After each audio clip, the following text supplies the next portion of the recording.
Thank you, Norman. Thank you all for coming. Hello, Angela. Hello, Beryl. Nice We have nothing to say. We're just going to alternate introductions. But since I'm supposed to introduce the first speaker, I thought it serendipitous that we're meeting today after, whatever you may think of his presidency, the American president's remarks in Saudi Arabia. Coexistence does not have to mean capitulation, ever. And Rachel Raza's life has been a testament to that. She, together with Tariq Fatah and Dr. Salim Mansour, were frequent guests on my radio show. These have been champions in Canada of what is true multiculturalism. Dr. Raza is an author. She's a graduate of Karachi University. Among her books is Their Jihad, Not Mine. She's been a champion for Muslim women's rights. She's been a champion for secularism. She was a co-founder with Tariq Fatah of the Muslim Canadian Congress, which is the secular alternative to the sometimes troubling Canadian Islamic Congress. She has had her share of threats. This is a woman of remarkable courage and remarkable vision and remarkable clarity, who has never forgotten that the fact that we have a right to practice whatever we want to practice doesn't mean we have an automatic right to demand that from the state and from everybody else. And that mutual respect means just that. It has to be mutual. I think I can waive a lot of time, if not all the time, that Norman has offered me at the end for any remarks in this next introduction. I think I'm about to bring a Catholic and a Baptist together and make a bridge. I don't think there's any religious institution that I've worked with more and that has done more within the community than the minister and the extended family, and his family, and I feel that way about his brother, and I feel that way about everybody at the Imani Church. Let me take the comments that Norman wanted me to make at the end and bring them up into this introduction. He knows, most of you know, I'm not very big on kumbaya circles. And one of the ideas of this Canadians for Coexistence and interfaith dialogue, one of the problems a lot of people have, a lot of people like me have, is that faith is always there and the real world is always here. That faith is always the promise of what's next, and the real world is the dangers of what is. And I've had the privilege in my life to study with some of the greatest rabbis and ministers and radical Jesuits. And years ago, when I was taking some courses at Seton Hall in New Jersey, I had the privilege, the honor, to listen and take courses with Father Daniel and Philip Berrigan, Father Robert Drinan, and they were leaders in what was called liberation theology. They were taking the church to the street and to the people. And just last week was the first anniversary of the death of Daniel Berrigan, and he had a great expression once in a demonstration, an anti-poverty demonstration in New York. He said, "Faith is rarely in your head, sometimes in your heart, but always it's where your ass is at." Because it's not about the promise. It's not about the philosophy of doing good. It's about putting yourself on the line every day. Norman mentioned something about today, the idea of faith and human rights. Human rights is not over there. Human rights, civil rights are being violated here every day.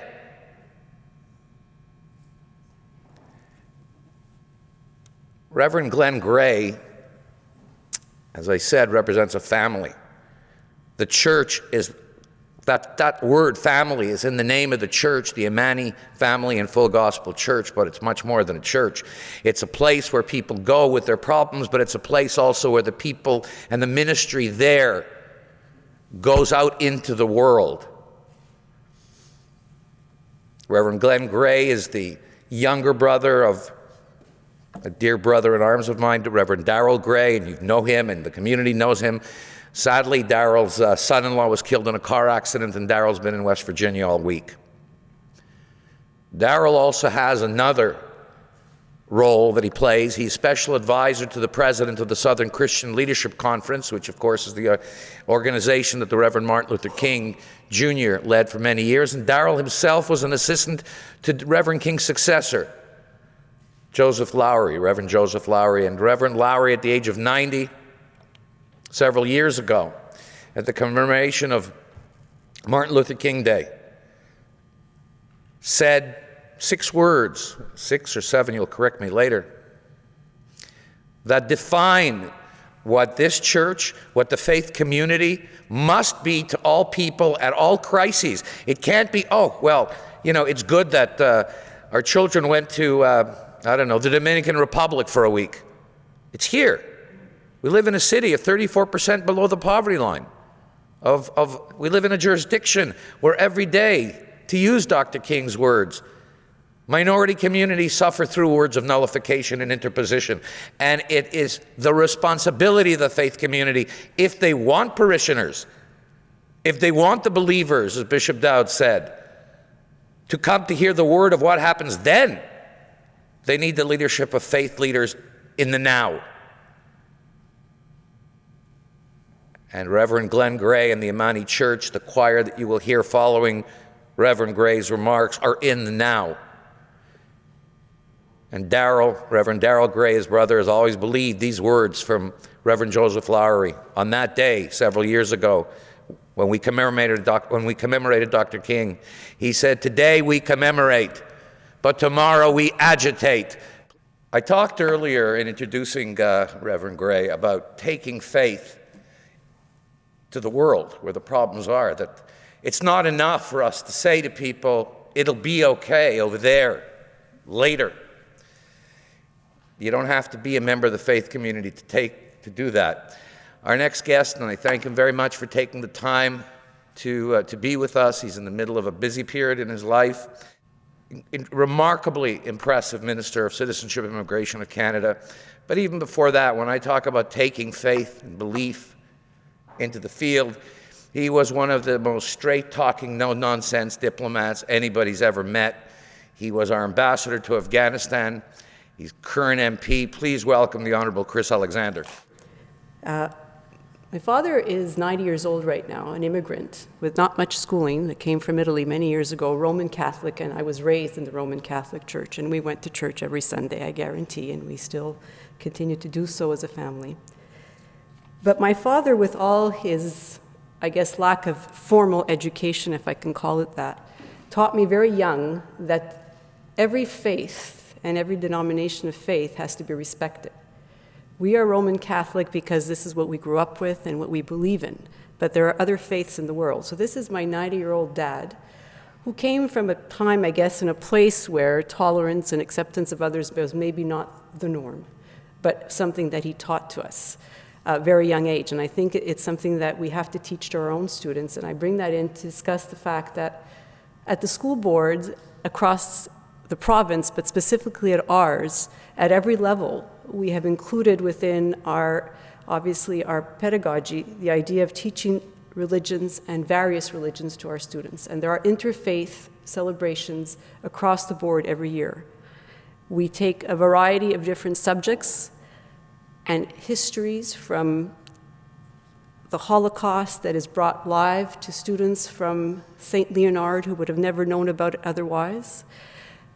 Dr. Sid Wise, as some of you know from this area, the late Sid Wise, was one of the big people who brought that forward. And I remember the first group of students about 15 years ago now that was brought from the East End to the West End to hear some Holocaust survivors. We have had interfaith celebrations across the boards. We have looked at what the history of the various people and immigrants that have come to this country have contributed to it. And I hope that our leaders, and some of them who hope to be our leaders in both provincial and federal politics, will remember the importance of teaching and ensuring that in our educational system that we never forget that we have immigrants in this country who have built this country. And we are all part of that, and our faiths that came with us and our traditions. And I'm very proud to be part of the English Montreal School Board that has been a leader. In fact, I'm very proud to say that they won an award Our animators have won an award that was brought forward with the amount of activities that were done in terms of teaching tolerance. And that's why for us, when we went up against the government with the Charter of Values, that they were, or I should say not the Charter of Values, but the ladies, we went up against them for the real reason that when we talk about values and our freedoms, both as Canadians, as Quebecers, and as English-speaking Quebecers, it was so important to us. I'm so proud to be here today and to celebrate with all of you. So that was just my thoughts on this, and I hope we continue to teach our children, because it is the only way we will make the changes that we need to make, regardless of anything else.